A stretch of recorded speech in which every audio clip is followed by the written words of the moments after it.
Hi there, Geminis. Thanks so much for tuning in. I'm Astrogirl, and we're looking at January 1st through the 8th. And Happy New Year to all of my twins. The kickoff for the first week of 2017 is a mixed bag of cosmic tricks.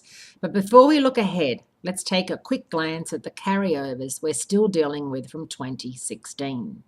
The first and most important one, up at the opening gate on Sunday, January 1st, is a Mercury Retrograde carryover that gets this year off to a very slow start.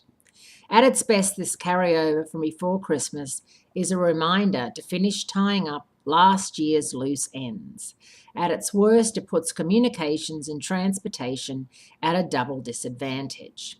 Unfortunately, on Wednesday, January 4, Mercury, the communicator, reverses back into overly optimistic Sagittarius, which means that whilst you're backtracking, you're also going to have to make an added effort to stay focused and on track. The good news is that even though Mercury still has a few more days in Sagittarius, the retrograde ends this week on Sunday, January 8. That's the day communications and transportation will start to return to normal. The other January 1 carryover is a Mars-Neptune conjunction from New Year's Eve that can best be described as post-holiday depression, which of course, you're off work, you're around your family and friends, the weather might be wonderful where you are, whether you like the beach or you like to ski, nothing seems impossible, and then thud, back to reality. And, however long you've taken off work, you realize you do have to go back. And it's going to be a lot of work waiting for you.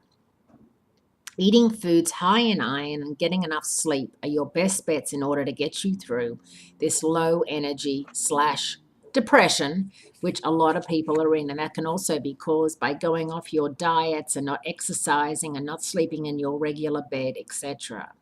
As we look ahead, the first week of the new year also has some good news from a Jupiter-Saturn sextile, a positive shift for Venus, and a one-time meeting between the Sun and Pluto. On Sunday, January 1st, there's a lucky lineup between Jupiter in your relationship and romance zone and Saturn in your relationship zone. That can be the spark that turns things in your favor if you've already done all the heavy lifting. There's also some happy news for relationships. On Tuesday, when Venus moves into Pisces. Pisces is Venus's second favorite sign placement after Taurus. This sweet planet sign combination of compassion and idealism will be on hand to soften the hardest hearts until the beginning of February. On Saturday, January 7, there's an annual one-day conference between the Sun and Pluto in Capricorn that signals it's time to push the power button. And for you, it's your 8th house of joint resources and investments. So working out where you stand, if you're going to put money into some sort of joint investment, if you're going to contribute or not, that is going to come up. Do nothing until Mercury is well and truly moving forward. The Sun is our center of energy, and Pluto rules over crises and transformations. During the last 9 years, the entire world has been experiencing financial emergencies, drastic climate changes, and massive changes in the balance of power.